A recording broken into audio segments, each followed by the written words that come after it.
միակն է եղել, որ հանդիպել է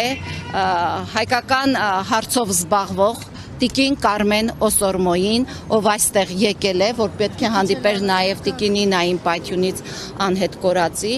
եւ ես չեմ խոսել այն մասին, թե ինչ է քննարկվել իրենց հանդիպման ժամանակ, բայց ես հիմա կխնդրեմ ձեզ, հարգելի Տաթևիկ, մանրամասնեք, թե ինչ է քննարկել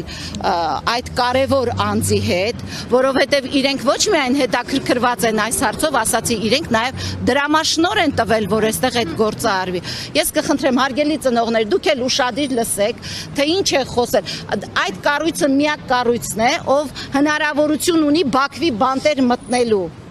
Հիմա խնդրեմ, Տիկին Տաթևիկ։ Ուրեմն, ինչպես արդեն տեղեկացրել էի, մոտ 2 շաբաթ առաջ հանդիպել եմ անհետ կորածների միջազգային կազմակերպության ներկայացուցիչների հետ, որոնք որ ստացել էին, այսինքն դեռևս 2022 թվականին Նիդերլանդների թագավորությունից դրամաշնոր իրենց կարողությունների սահմաններում իրականացնելու հետազոտություն Հայաստանի եւ Ադրբեջանի հակամարտության ընթացքում անհետ կորածների խնդիրների պարզաբանման ու ճակատագրերի պարզման ուղղությամբ եւ իրենք արել էին շատ ծավալուն հետազոտություն, որի արդյունքները 23 թվականի դեկտեմբերին հենց ընկերության տնօրենը, այսինքն նախագահը եկավ Հայաստան եւ ներկայացրեց անգլերեն զեկույց։ Հետագայում այդ զեկույցը հրապարակվեց իրենց պաշտոնական կայքում եւ այդ զեկույցի ուսումնասիրությունից ինձ համար գոնե պարզ եղավ, որ Հայաստանի կառավարությունը մի շարք դրույթներով, այսպես ասած, խաբել է միջազգային գործընկերներին, թե ինչեր են արել։ Մասնավորապես օրինակ նշել էր, որ իրենք այստեղ ամեն ինչ անում են, ընտանիքներին աջակցում են, նույնիսկ հոգեբաններ են ներկայացրել, որպեսզի այդ լուրը օրինակ, որ անհետ կորածը զոհվել է, հոգեբանի ներկայությամբ լինի, ինչը բնականաբար այդպես չի եղել։ Եվ չգիտեմ, գուցե այս էր միակ պատճառը, թե ուրիշ այլ պատճառներ էլ կային ստելու հանգամանքների հետ կապված, բայց իմ տեղեկություններով Հայաստանի իշխանությունների խնդրանքով այդ զեկույցը, որը ներկայացնում էր եւ ICMP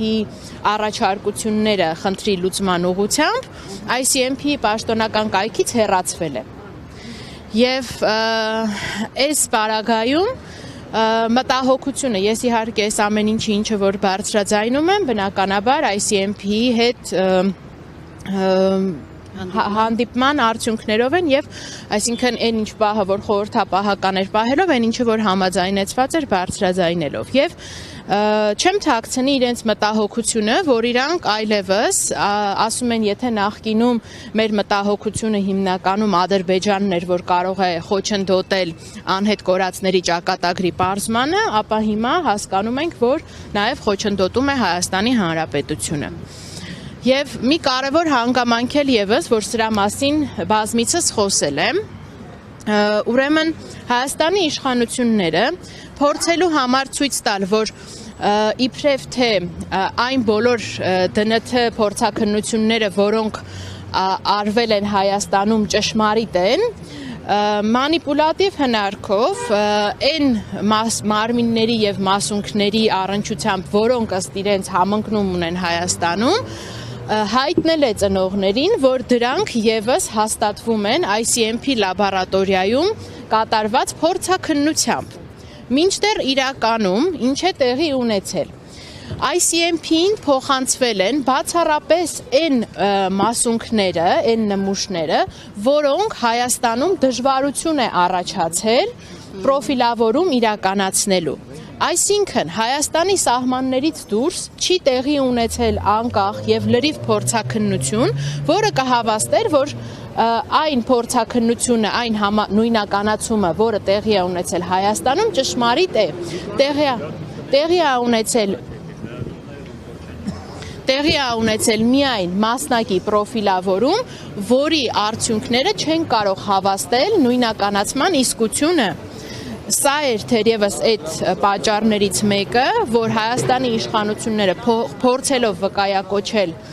ICMP հեղինակավոր անունը, փորձել են ծնողների մոտ տպավորություն ստեղծել, որ իրենց արած փորձաքննությունների արդյունքները ճշմարիտ են, եկեք համակերպվեք իրականության հետ։ Տիկին Սողոյան, երբ որ դուք ներկայացրեցիք ամբողջ իրականությունը, հա, իրենք որևէ բան ասացին իրենց հետագործնեության հետ կապված եւ կապը դուք պահում եք։ Իհարկե պահում ենք, մենք պայմանավորվածություն ունենք մշտապես փոխանցելու տեղեկատվությունը, իրանք ի գիտություն են ընդունում այն բոլոր մտահոգությունները, որոնք ես հայտնում եմ, եւ նաեւ իրադարձությունների զարգացման ընթացքը, ասում են եւ այդպես ասում են կփորձենք հետագայում նաեւ խորհրդակցել գնալ Ադրբեջան հասկանալ այնտեղ ինչ իրավիճակ է, բայց այստեղ ասում եմ հստակ քայլերը առանձնացված կային, թե ինչ եղանակով պետք է այս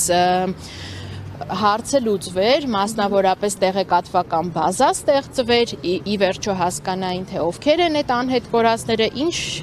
պրոֆիլներ ունեն, որտեղ կարող են, որտեղ պետք է իրենց փնտրեն, եթե օրինակ առհասարակ չկա մարմին եւ մասունք, եւ շատ այլ քայլեր, որոնք այդ հետազոտության արդյունքում պարզ ա եղել ու իրանք իրապես պատկերացրեք 3 տարի այդ կազմակերպության աշխատողները աշխատում են, որ ինչ որ մի արդյունքի հասնեն, իրանց թվում է թե երկու պետություններն էլ կամ առնվազն դրանցից մեկը շահագրգռված է իր քաղաքացիների ճակատագիրը պարզելու ու մեկ էլ կանգնացնում են process-ը, ինչպես դիլներ իրենց վերաբերմունքը։